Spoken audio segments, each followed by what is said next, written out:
Hey, it's Kim with the KISS team. Stefan and I are on the first leg of our trip to go to Dublin, Ireland. We're going to spend a few days here, see where my ancestors are from, and we're at Reagan Airport, and unfortunately our flight was delayed to go to Philly to catch the connector to Dublin. So really praying that we can get off the plane and run to the next gate, because I think we only have about 20 minutes. So scary, but I hope we make it. Well, here we are 2 days later. Unfortunately, Wednesday night was a big fiasco at National Airport. The first plane got so late we couldn't make the connector flight. So 2 days later, we're here at Dulles this time, trying to get to Ireland. So wish us luck, and away we go.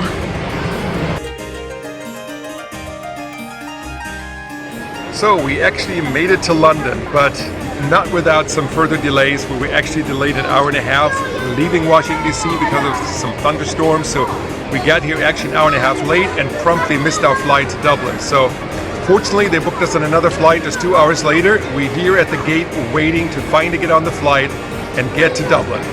Who knew it would be so difficult to get to Ireland?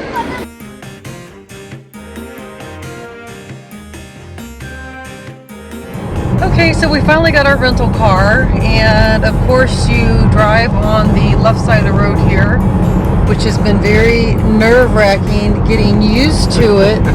To say the least. Stefan is doing an excellent job, but we can't even turn the radio on. It's too distracting. It's like we're a brand new driver again, and we just can't have any distraction. And he's been driving for about half an hour before I even dare to do a video, because it is so scary. Everything is opposite.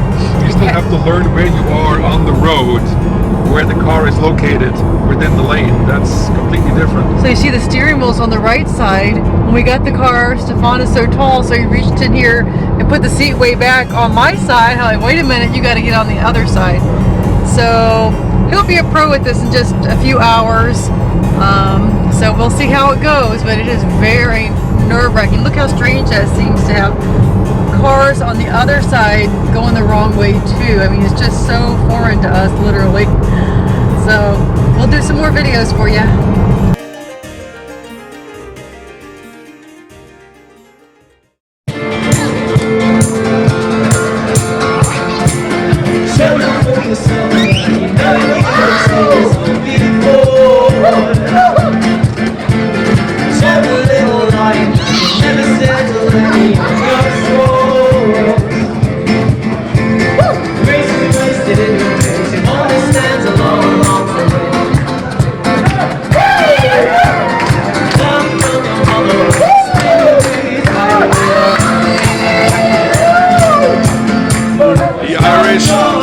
Definitely know how to have fun.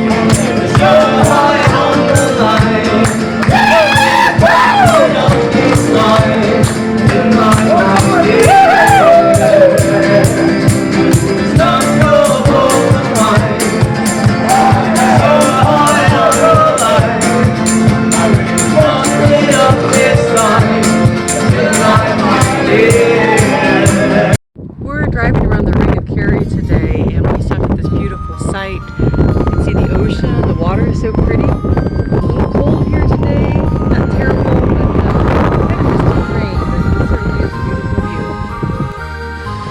We are still on the Ring of Kerry, and we saw this little cute town, and it's about 15 degrees here. There are people actually in the water. Unbelievable. It's very beautiful, rugged beauty, like we said, with all these rocks and the clouds and the mountains. Just really a once-in-a-lifetime opportunity to visit this beautiful island.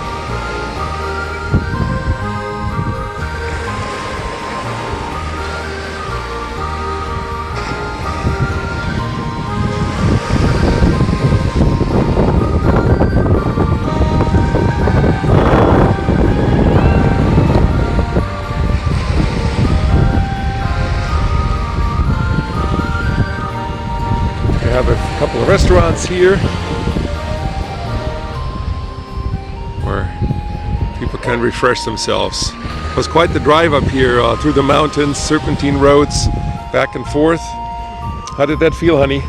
It's very scary. He's getting so close to the left side of the road because he's in the middle, and I am hanging on to the strap, I'm hearing this wave. The weeds hit the mirror, so it's a little scary. Very narrow.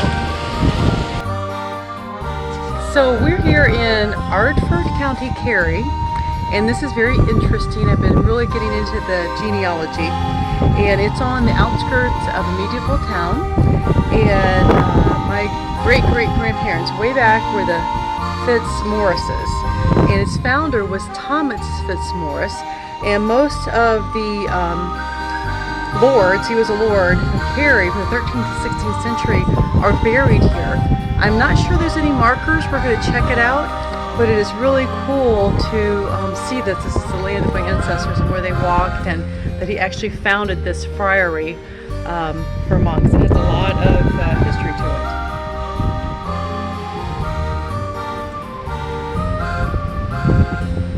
The part over there was just on that tallest part. That was where the choir was. They said because the windows was more lit up than the rest of the church. But it's in ruins, but it's still very beautiful, and there's a lot to see here. And I'm just so happy to be here.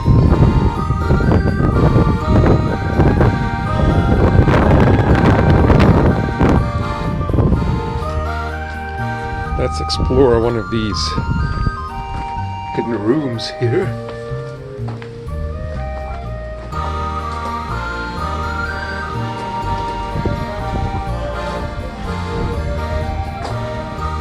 There's so much natural stone here. I can see why this is built out of stone, because all these mountains we've driven through today are full of nothing but rock. So it's a natural thing that the country has.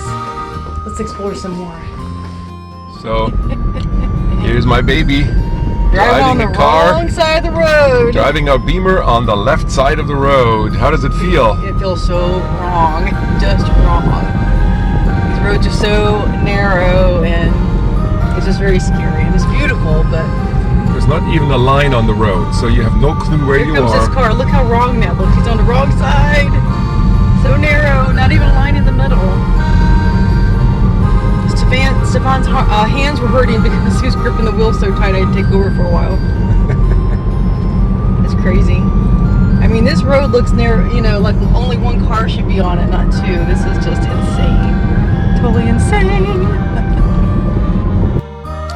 We're at the Kilcrea Abbey Friary. This is in County Cork, and this was founded in 1465 by Cormac Ledier McCarthy.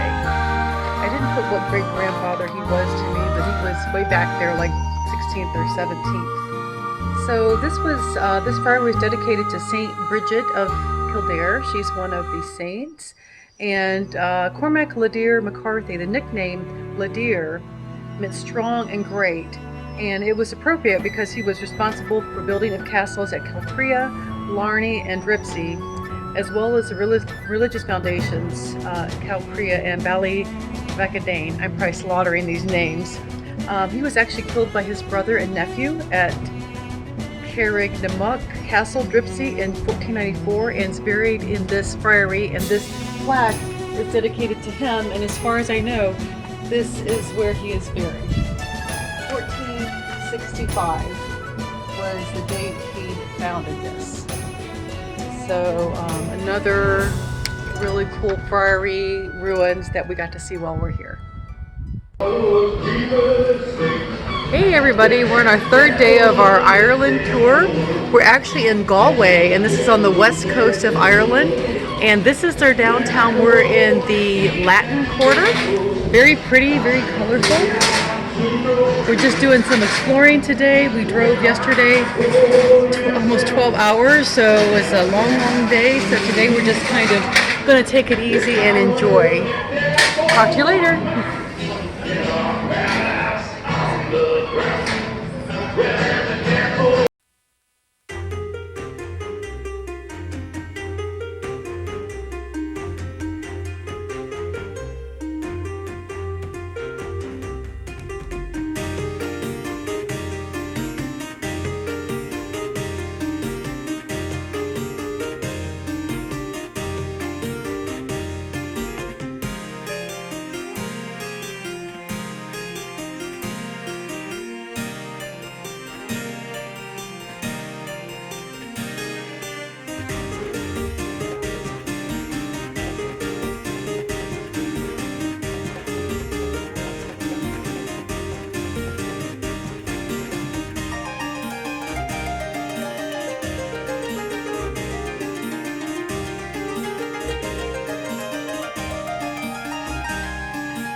I dreamt that last night that my true love came in, and it came in so softly that feet made no din.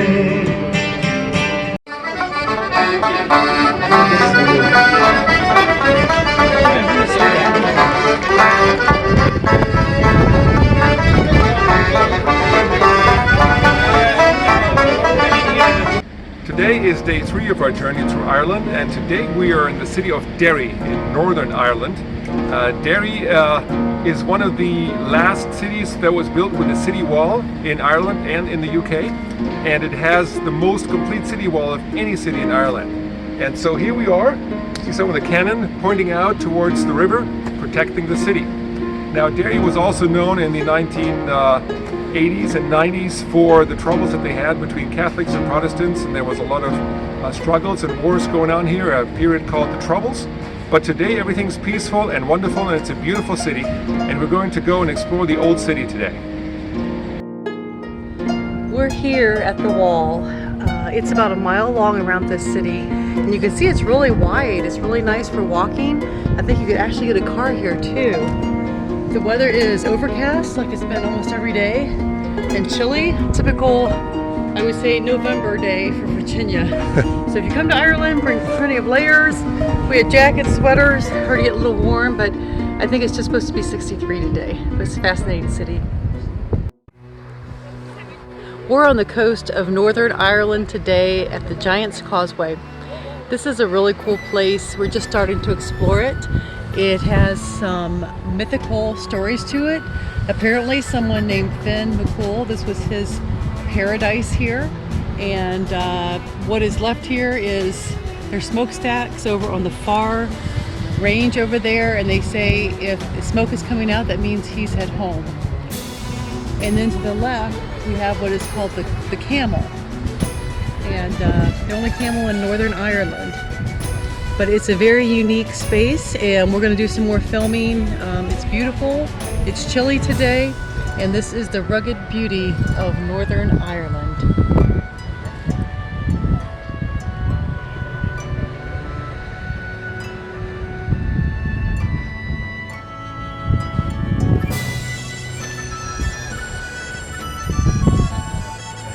So we are here on the actual Giant's Causeway, and it's made up of these amazing 40,000 hexagonal basalt columns that form this causeway, both here in the lower level, and then they have the higher level. You can see over here how these are actually long columns that are several feet deep.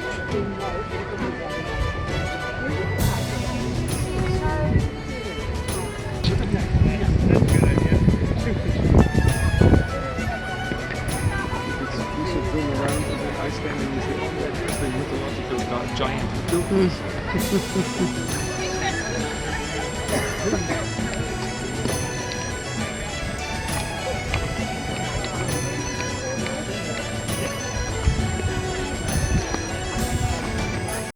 Hey, today we're crossing the narrow sea on our way to our Game of Thrones tour, starting with Winterfell. So it's been pretty interesting. The tour guide was actually an extra in series number 2. He was an archer. He told us some pretty funny stories about it. We'll share some later. But look at this beautiful sea, and Winterfell is right across the sea.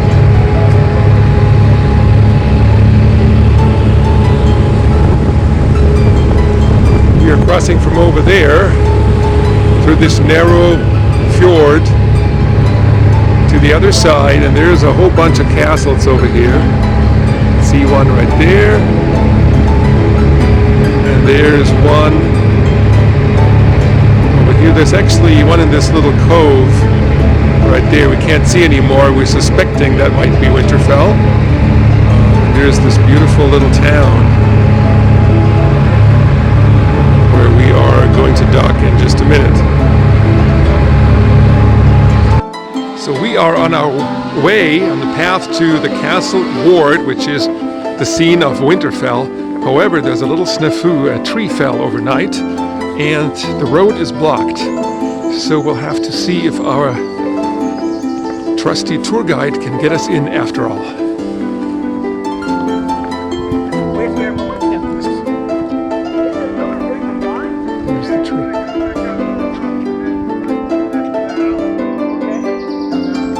Find a back road to Winterfell, and we are approaching it. But look at this gorgeous day.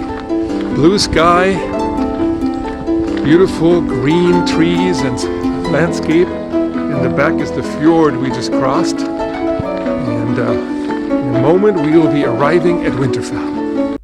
So we have arrived at Winterfell, locally known as Castle Ward. Rough roads here.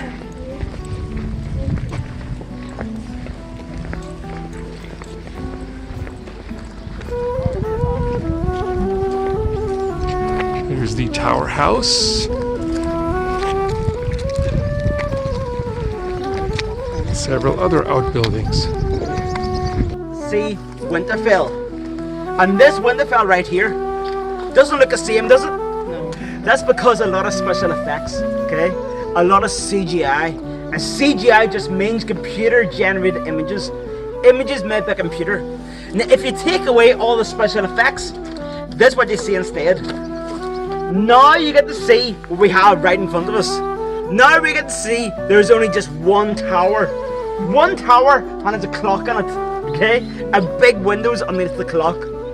And to the side, you have a little entrance right there. There's a little entrance. You can see that at the other side. And a bit of green screen above it. A little bit of green screen right above the entrance. And to the other side, you have two long buildings. The first building has two archways right there. And you can see those archways right in front of us. Behind that is another building. Now today the door's red. But in the show, you can see it's plain wood. It's plain wood. But today it's painted red, okay? We just walked up this here pathway. And this here wall, this wall is right in front of you guys. So now you know where we are. This is actually where the cameras were. The cameras are right here, looking towards Winterfell. And there's gaps in the corner, okay? There's gaps we're just standing for the vehicle there. That's it. There's gaps in the corner, so when they fill in the gaps, it looks like the first screenshot. Now you get to see what they've done is take away the clock, the CGI, the special effects, take away the clock, but also take away all the big windows as well. Push small narrow windows instead, and then the copy and paste. That's it, a simple copy and paste. Copy and paste, so now you have two towers, one either side of the gateway. And to the other side here, we have these buildings, but above it is a high wall. They're going to CGI a high wall over the top of these buildings. I put other buildings in the background just to make the whole castle look a lot bigger. But that is it. Only the top corners. Everything else is actually here. So we are in Winterfell. So this here is King Robert's entourage. King Robert goes into Winterfell in the first episode to ask Ned to become the hand of the king. He goes inside, all Starks are waiting there. All the Starks except for one, Arya. Arya is outside. Here we get to see Arya climbing on a cart. Arya's wearing a helmet. She's gonna climb on the cart, and that cart was against the wall over here. Just alongside that wall, she's gonna climb on the cart to watch Entourage coming through in towards Winterfell, and then she gets up the cart, runs really quickly and gets in line. So everybody goes into Winterfell. Everybody, that's what we're going to do as well. We're going to go in the courtyard of Winterfell as well, just as they did. But before we do, Game of Thrones had dragons, and we do have one dragon here today. Yeah, on the roof. It's the best I can do, okay? Just around the corner, guys. This guy just standing there, but Jon Snow, he's looking over his shoulder. He's actually looking up towards the balcony because Lord and Lady Stark were actually on the edge of this here balcony looking down at the guys in the north and bottom corner. Now today, we've TPs, but in the show, you have these here buildings. Now if you guys move over to here, you can look out behind me and you can match in the background trees behind all those tents. Oh, We can see between these here buildings there's another entrance, and that entrance goes to the Godswood. We get to see the weirwood tree, very distinctive tree, has red leaves, white branches, but you don't see it back there. That's because that is CGI. Yet again, CGI over the tall trees back there. To the other side, you have another tree. You can see this very tree right here on the edge. That tall tree over there. So because of where that tall tree is, and these other tall trees We know we're looking that direction. But again, about entrances, if you walk through here, you're not actually going to that forest over there. You're going to a different forest, a totally different forest, 15 miles away. 15 miles away, they actually had a real tree. They actually painted it white. They put red leaves on it and made a pond outside the front of it. 15 miles away on private ground. Because it's private, we can't get there. But because it is private, they can film it all the time. Like every season, again and again, go back there, not just that tree, but also because next to it is a large field. And that field is Battle of the Bastards. 15 miles away. When Rob starts there. Their breed is known as a Northern Inuit, which is a wolf-like breed. They're the closest thing to a wolf that we can get here without license. Their parents are brought in from England, making these guys the first of their breed to be born in Ireland ever. That's Trevelyan. Usually when you see a wolf in a TV show or film, it's this breed of dogs because they're so highly intelligent and so reflect their appearance. And that's why we got them, we just want to kill dogs. So we got these guys when they're pups at 7 weeks old. 3 weeks later, when they're 10 weeks old, I get a phone call from the breeder to say some TV show would like to use my dogs in it. I was like, cool, what's this show about? And the breeder was like, I don't know, like swords and shields and stuff. And I was like, cool, I'm into that. So I brought the dogs up to the breeder's house where the trainers from Game of Thrones were. And they have pictures of what they want the dogs to look like. So out of the 7 other brothers and sisters, they picked my trainer. A couple of days later, the trainers come out to my house to try and start training them. There was too many distractions, mostly me playing with them. So they had to take them off up to Belfast where they lived in an apartment for 3 weeks. And whenever we got them back, they were fully house trained. They wouldn't be in the house anymore. They would sit and speak on command. We got paid and they're in the show. That's a triple win situation right there. The same people who trained these guys trained all the animals used in Harry Potter, like Hagrid's dog Fang and the oils and so on. Also trained all the dogs used in Marley and me as well. They started filming, but my brother there, who just dropped the water in, he stepped behind and they made him a marine stuntsman, which meant he isn't just some extra, he's a part of the cast and the crew. So whenever he's eating breakfast, lunch and dinner every day, he's doing it with Kit Harington. He became quick friends with Kit and he told him that we owned the diner and Kit was like, no way, he's like, I love it. He said, whenever you get home tonight, give them a hug for me because I miss them. So no matter how boring Kit Harington might have said Belfast is, he likes my dogs. My Whiteboard. It's a private scrapbook. I didn't mean to put together the show for super fans, but I'm more than happy to share it with you. Talking about myself for half an hour, I'm sure that's lovely. Shit. You have to touch the horseshoe. Come, touch the horseshoe. This morning we're in Dublin. We've been really anxiously awaiting to get here. There's 2 sites that we're going to see that actually have to do with my ancestors. One is Dublin Castle, and the other one is the church. I'm not quite sure how you pronounce it, but when we get there we'll do another video. There's supposed to be statues of my great-great-great-great-grandparents in the foyer, so we'll see when we get there. But it's very quaint, it's big though. Pretty town.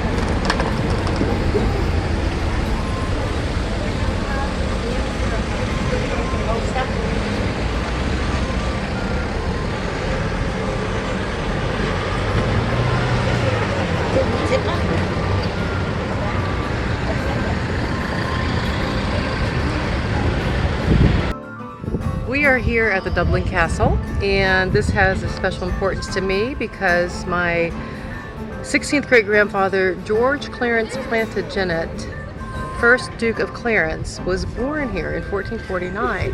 However, looking at the history here, the only original part from when he was born would be this part that's under construction that we can't even see right now. So that's a little bit of a disappointment, but they also have, they said, underneath in the 80s it was discovered where the Vikings had made the foundation.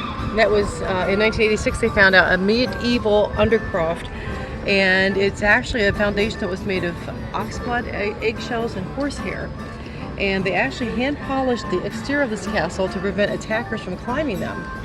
And so we really don't need to get to go in today. In addition to the under construction part, this is 4th of July. Happy 4th of July, but it's closed today, the entire castle, because they're working. So we're on to see some other historic sites here in Dublin today. We are here at St. Odin's Church in Dublin, and there is an effigy of my 15th great-grandmother and great-grandfather here. This is a place I wanted to see. His name was Sir Roland Fitzeustace, Lord Portlister. He died in 1496. His wife, Margaret Fitzeustace, and he was Deputy Lord Lieutenant of Ireland. Then he became Lord Chancellor of Ireland, and finally Lord High Treasurer of Ireland. So we had a really nice tour, and the guide was very excited that I was a relative, a 15th great granddaughter of these people. They think she is buried here in the church. We're going to visit another little church tomorrow they think that he's buried in. But how interesting. And they said that he's actually dressed in what is like a knight's outfit, but that he probably wasn't, but his ancestors were. His hands are on his chest. He has a sword, but his hand is not on the sword. And he even told us that at his feet are resting on a little dog. And he said that usually means that he died safe in his castle, very calm. He wasn't in battle or anything. And then she has on what would be the dress of the day, how they dressed back then, her hands on the chest. And this would have been like a kind of a two-piece crown with a veil that came down on either side. And it was interesting too, he said that normally their hands would be like in prayer in front of them, but used as stonemakers. He said that he did this probably so they wouldn't break off, and he didn't have to use so much stone as well. But they were very wealthy. It was a third marriage for both of them, and he said that Margaret was very wealthy. She had inherited all the lands of her father because her brother had died. So Roland was pretty smart. He married a wealthy woman. Hey, I'm at the cemetery of the New Abbey in Kilcullen, Ireland, and this is the other statue for my 15th great grandparents, Roland and Margaret. There's a family crest above it, which is a stag with a burning cross above his head. And also buried here is Roland, well, his name is Roland Eustace. He was Baron Portleicester, Lord Chancellor, who died 1496, and his wife Margaret, and they were founders of the abbey on the site. It also says they're also buried here his daughter Alison, Countess of Kildare, who died in 1495, and his nephew Thomas Eustace, Viscount Baltinglass, who died in 1549. So I think this site right here is where they are buried. But this is a very old cemetery, very beautiful, very peaceful. And we're actually going to see a couple more sites today of my ancestors. Talk to you later. We're in downtown Kilkenny, and this area is where my ancestors, the Butlers, lived and owned 40,000 acres. So probably all this area, they used to rent out their lands, and they owned a stone quarry. So we're just checking out the downtown, and I sure wish they left some of the inheritance for me. That would be good. But Stefan's going to pan and show you this beautiful little downtown.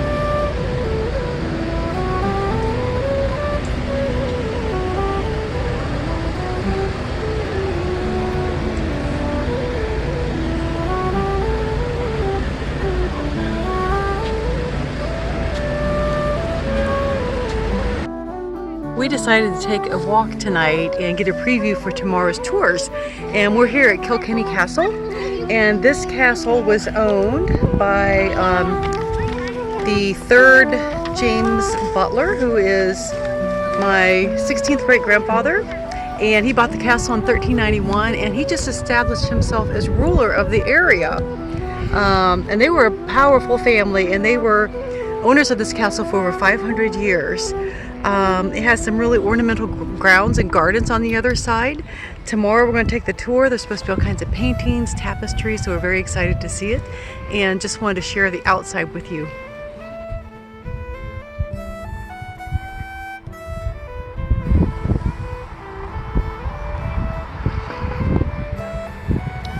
Out of the 4 towers, I believe that 3 are original. And when it was originally built, it actually was a wooden castle, a wooden structure in the 12th century. Strongbow had built it, and the Anglo-Normans had established a castle in 1173. So it's been around a really long time, and we'll tell you a little bit more tomorrow. There's a river that borders it. It's quite scenic and beautiful. So till tomorrow, we'll show you some more inside if we're allowed to take pictures.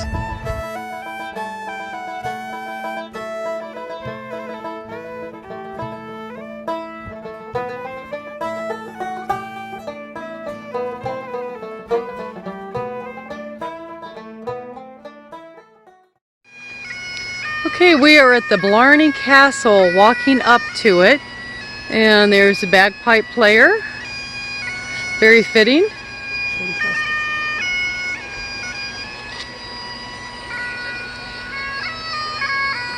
We are about to go up here and start the spiral staircase to the top, which I hear is quite narrow.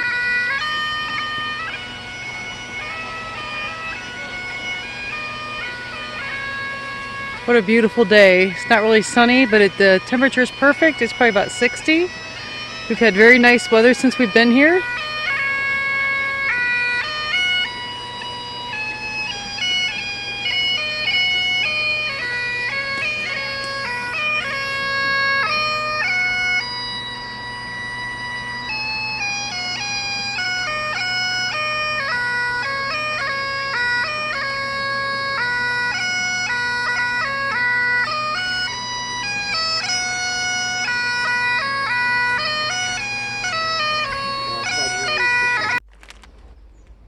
We just toured Blarney Castle, and it's over in the county of Cork. I was brave enough. I did kiss the Blarney Stone. I have proof that I did.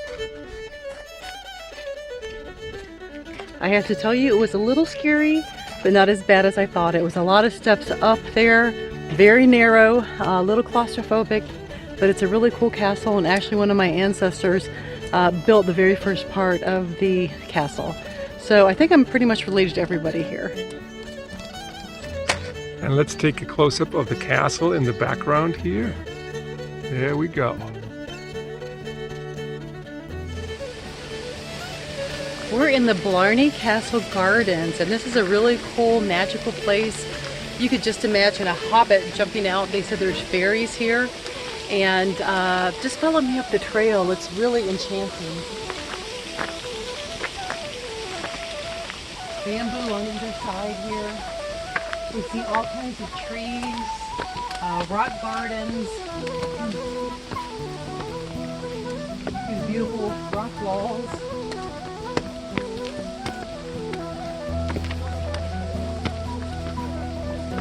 Here's a tunnel. We don't know where it goes to.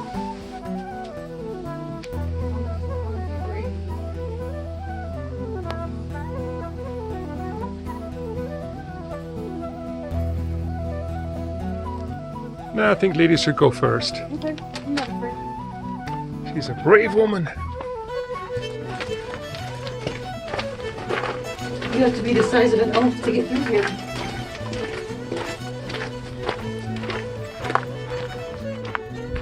And here we are, in Narnia. There's a castle straight ahead. We were just up there, went all the steps up.